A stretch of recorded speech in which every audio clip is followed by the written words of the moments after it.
살면서 돈을 많이 써본 경험은 단순한 소비를 넘어 여러 가지를 깨닫게 해준다. 처음에는 조금 불편해도 참고 아끼던 내가 어느새 돈이 주는 편리함에 적응해버렸다. 한 번 맛본 편안함을 되돌리기란 생각보다 더 어려웠다. 넓고 쾌적한 숙소에서 지내본 후에는 작은 숙소가 갑갑하게 느껴졌다. 비즈니스 클래석을 한 번 이용한 뒤에는 다시 이코노미석으로 예매하는 걸 망설이게 됐다. 이 경험들을 통해 깨달은 건 편해진 삶에 한 번 익숙해지면 이전의 삶으로 돌아가기 어려워진다는 사실이었다. 하지만 그 이상의 가치도 있었다. 돈이 가져다주는 자유로움은 삶의 질을 확실히 올려준다.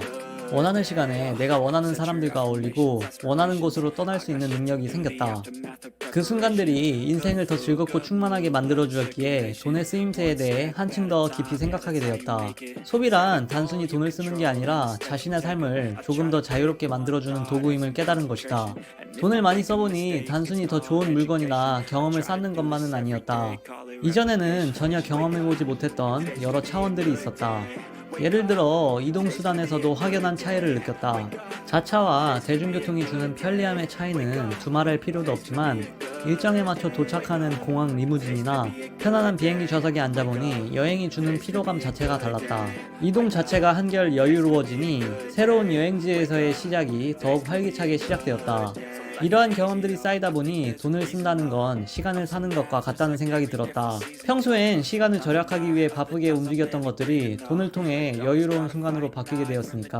그뿐만이 아니라 쓸 돈이 많다는 건 선택지가 많아진다는 뜻이기도 하다. 인생에서 바쁜 일정을 소화할 때 일에만 얽매이지 않고 내가 원하는 시간에 잠시 쉴 수 있는 자유를 갖게 되는 것처럼 말이다. 이제는 시간을 효율적으로 쓰기 위해 필요한 것에 과감히 지출하고 그로 인해 얻는 여유를 더 큰 가치로 여기게 되었다. 이렇듯 돈을 쓴다는 건 나의 시간과 에너지를 다시 내 손 안에 되찾아오는 것과 같다. 지금껏 해왔던 많은 소비가 단순한 소비를 넘어 나 자신을 더 이해하고 내가 진정으로 원하는 삶의 방향을 확인하는 기회가 되기도 했다. 하지만 돈을 계속해서 많이 쓴다고 해서 좋은 점만 있는 것은 아니다. 한번 익숙해진 편리함이나 고급스러운 경험이 일상이 되면 처음만큼의 설렘과 만족도가 점점 줄어드는 것을 느꼈다. 예를 들어 직장 생활을 하다 가끔 떠나는 해외여행은 그 자체로 소중하고 특별한 경험이었다.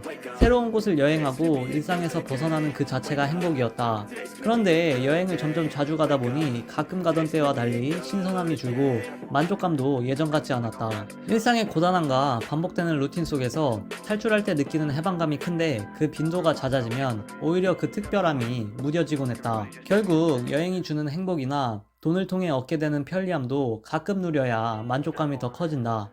한번 누려본 경험들이 계속되다 보니 기대감은 낮아지고 때로는 특별하지 않게 느껴지기도 했다. 돈이 주는 자유로움과 편리함이 분명 삶의 질을 높여주지만 이것도 어느 정도 적당함이 필요하다는 걸 깨닫게 되었다. 때로는 조금 불편하게 지내며 기대하는 즐거움을 남겨두는 것도 행복감을 지속하는 하나의 방법이라는 생각이 든다. 결국 중요한 것은 돈이 줄 수 있는 것과 줄 수 없는 것의 경계를 아는 그런 지혜가 필요하지 않을까 싶다.